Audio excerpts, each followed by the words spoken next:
Как вы, наверное, знаете, совсем недавно началось ОБТ глобальной версии Tron and Liberty от NCSoft за издательством Amazon Games. В предыдущем ролике я рассказал, как можно попасть в игру, теперь же хотелось бы поговорить про то, какие классы считаются наиболее востребованными и, что называется, метовыми в игре. Понятное дело, мета — это то, что меняется постоянно, так оно будет и с TL. Корейцы уже анонсировали крупный патч, который, как говорится, перевернет игру. Но, думается мне, пока этого не произошло, можно смело делать видос по текущей мете, потому как на этом ОБТ она будет вполне актуальна. За помощь в создании видео особая благодарность блогеру Non-Aggressive с одноименного канала, ссылка на него будет в описании. Не забываем подписываться на канал, напоминаю, это лучший способ поддержать его развитие. Также крайне рекомендую всем подписаться на мой телеграм по коду на экране или по ссылке в описании. Так вы будете в курсе всего происходящего в жанре MMORPG и, соответственно, на канале Гоха Медиа. Меня зовут Мадлер, это портал Goha.ru, и мы начинаем. Keys for Gamers — это инновационная площадка для геймеров, которая отличается широким ассортиментом продукции и конкурентоспособными ценами. Здесь вы сможете приобрести как незабвенную классику, так и новые релизы на выгодных для себя условиях. И когда я говорю про выгодные условия, это никакая не шутка. По нашему промокоду Гоха вы получите вкусную 20% скидку. Уверяю, дешевле придется еще поискать и вряд ли найдете. Невероятное множество всевозможных предложений для Steam, PlayStation, Xbox, Nintendo и Battle.net, причем игры можно покупать как ключами, так и гифтами. Подписки на PlayStation Plus и Xbox Game Pass, покупка игровой валюты, игровых очков, программного обеспечения, и все это с возможностью выбрать наиболее выгодные для себя предложения среди разных продавцов.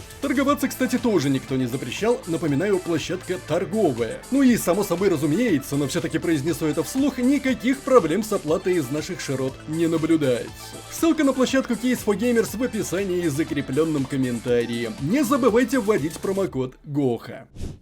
Итак, для начала нужно понимать, что как таковых классов в Tron and Liberty нет. Это MMORPG по своей классовой системе больше всего напоминает не к ночи упомянутый New World, когда у вас есть два комплекта оружия, которые, собственно, и определяют ваш стиль игры. Так что правильнее тут говорить не про классы, а про архетипы. Правда, в отличие от той же NV, где оружие достаточно жестко привязано к скейлу характеристик, в TL в этом плане все намного более свободно. Таким образом, казалось бы, можно создавать самые нетипичные комбинации. И это действительно так. Просто в подавляющем большинстве случаев здесь, как и в той же, например, Арчаге, вы будете ощутимо проигрывать игрокам, которые выбрали более типичные варианты. Оружие в игре на текущем этапе всего 7. У нас тут Great Sword, двуручный меч, просто Sword, меч и щит, даггер, кинжал, нож, лонгбоу, длинный лук, кроссбоу, арбалет, став, посох и вант, жезл и гримуар. У каждого оружия имеется в наличии 11 активных и 7 пассивных скиллов и 1 блок, из которых для личных нужд вы сможете определить 12 активных, 8 пассивных умений, ну и, понятно, 1 блок. Собственно, наша задача и состоит в том, чтобы из двух комплектов оружия, по сути, собрать один, такой, чтобы он максимально соответствовал нашим нуждам. Разумеется, все это дело не будет ограничиваться 7 видами оружия, уже, наверное, можно сказать так, вот подтвержденные слухи добавят 8-й вид оружия, вроде как это будет копье, но я вот что-то вот в этих больших анонсах корейских не увидел, когда они добавят это копье. Но определенно можно сказать, что игра однозначно будет наполняться новыми видами оружия.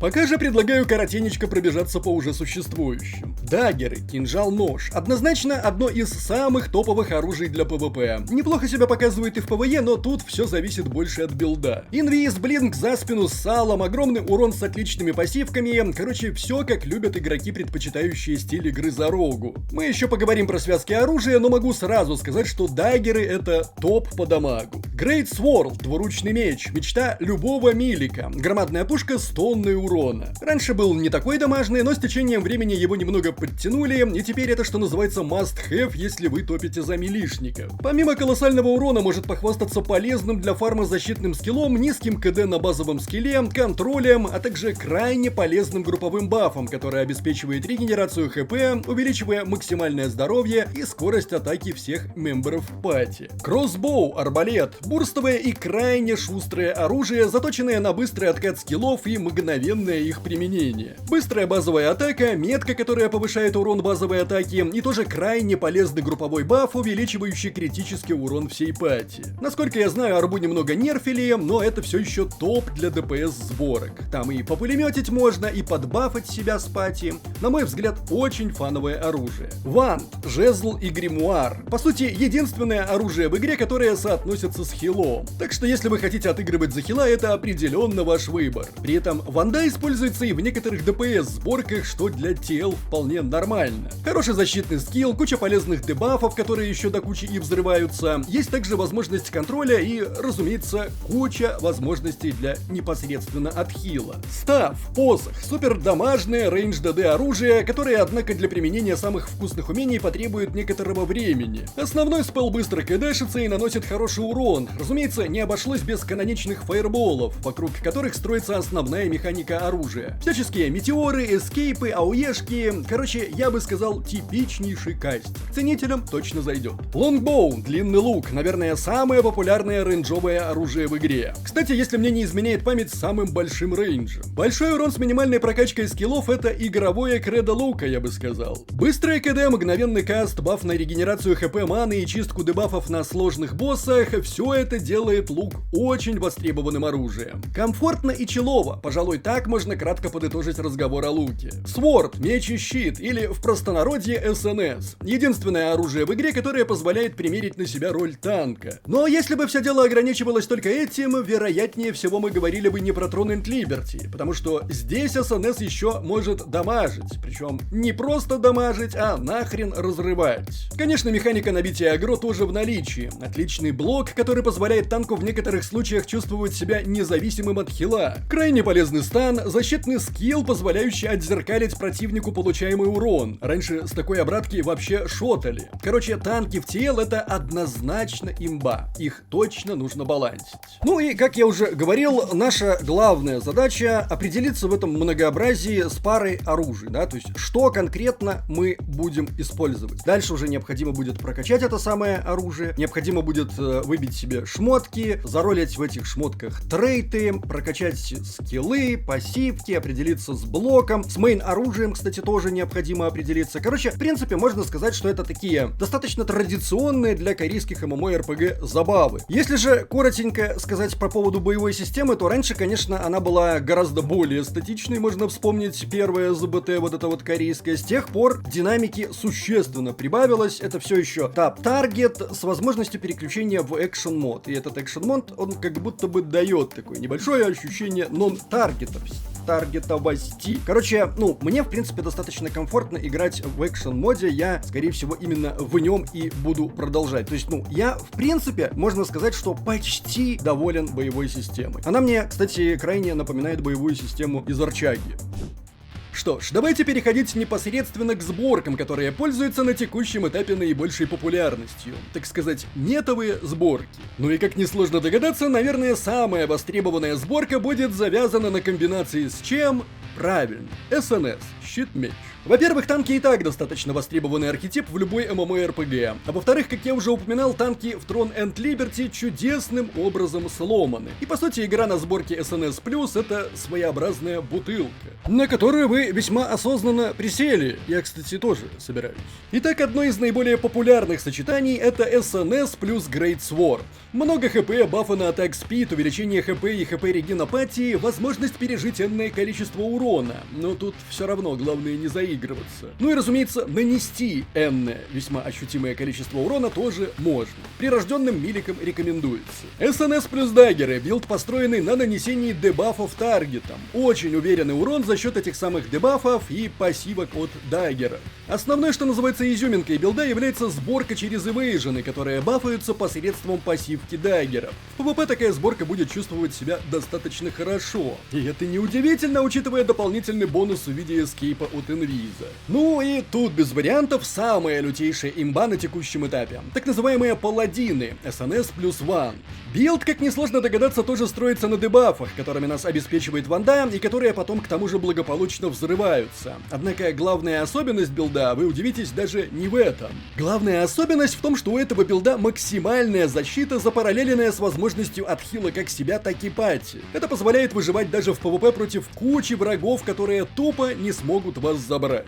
Да, при этом у вас не будет топового урона, но его и не то чтобы совсем нет. Скажем так, для получения фана дамага будет более чем достаточно. А еще в некоторых сценариях вы можете спокойно брать на себя роль хила. Да, 5 ДД в пати очень даже могут зарешать. Но тут уже нужны не лапки, а руки. Поговорим теперь про хилов. Да, если в ПВЕ при помощи паладина от роли хила фактически можно отказаться, то вот уже в ПВП без этого важного архетипа не обойтись. И тут всего два нормальных варианта. Первый — Вант плюс став. В качестве преимущества сборки можно выделить достаточно большой урон благодаря пассивкам посоха. Из минусов отмечают разве что время каста. Не всегда получается реализовать весь потенциал. Но именно в пассивках стафа кроется весьма ощутимый буст хила, что делает такое сочетание максимально профитным для архетипа. Еще один вариант — внезапно лук плюс ванда. Главная хитрость сборки заключается в том, что лук наносит быстрый урон и не требует время каста как такового. При этом за счет метки откатывает скиллы, что позволяет чаще использовать исцеление.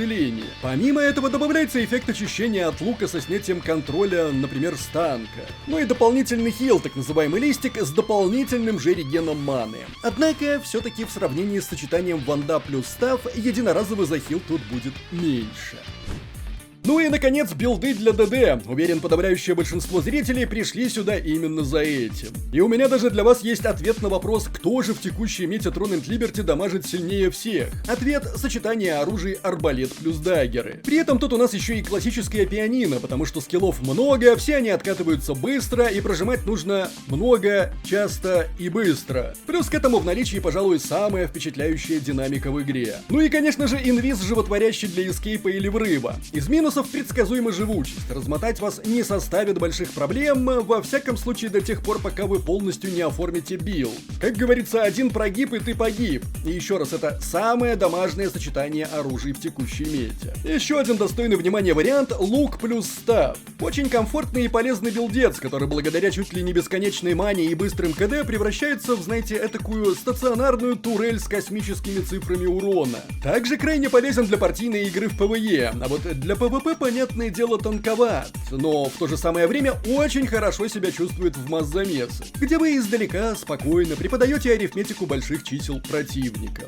Ну и, наконец, единственный полноценный мили-билд в этом видео — Great Sword плюс даггеры. Очень уверенные цифры урона, достаточно неплохая живучесть, впрочем, не настолько хорошая, чтобы можно было позволить себе бездумно ломануться в самую гущу врагов, как это могут сделать, например, СНС-сборки. Тут нужно конкретно понимать, что и когда ты делаешь. При этом весьма полезный билд, прежде всего из-за скилла, который увеличивает скорость атаки мемберов вашей пати и бафает им регенерацию и количество хп. Отлично будет себя чувствовать в small scale PvP, потому что отлично подходит для, знаете, такого быстрого врыва. Это может проканать даже с не самым хорошим шмотом. А вот уже для ратных свершений в масс PvP нужны как хорошие шмотки, так и надежные союзники.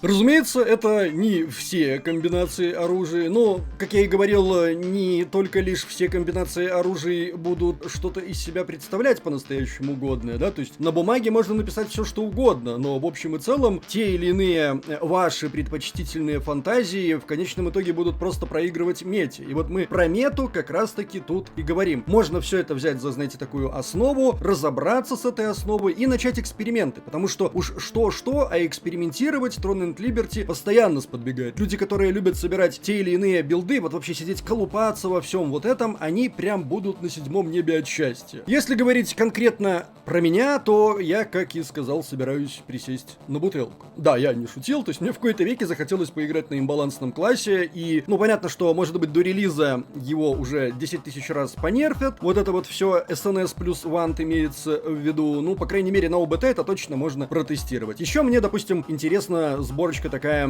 посох плюс даггеры. Тоже вполне себе можно посмотреть, и тоже неплохо играется. Знаете, такой крысиный геймплей. То есть ты из инвиза подошел, жахнул каким-нибудь метеоритом, и вообще просто на душе радость, сделал гадость. Ну и также нужно понимать, что те сборки, которые вы видели, вот здесь там даже скиллы приводились, конкретные прям сборки, это тоже не что-то высеченное в граните. Нет, здесь тоже можно и нужно экспериментировать, все зависит от ваших предпочтений и непосредственно от ситуации. Ну и, пожалуй, еще раз повторю, я пока весьма доволен тем, что я вижу в Throne and Liberty, и считаю, что именно это MMORPG позволит нам обрести проект, в котором мы сможем наконец-то задержаться не на пару месяцев, а хотя бы на год-два. Не хочу выказывать излишний оптимизм, но пока все выглядит очень многообещающе.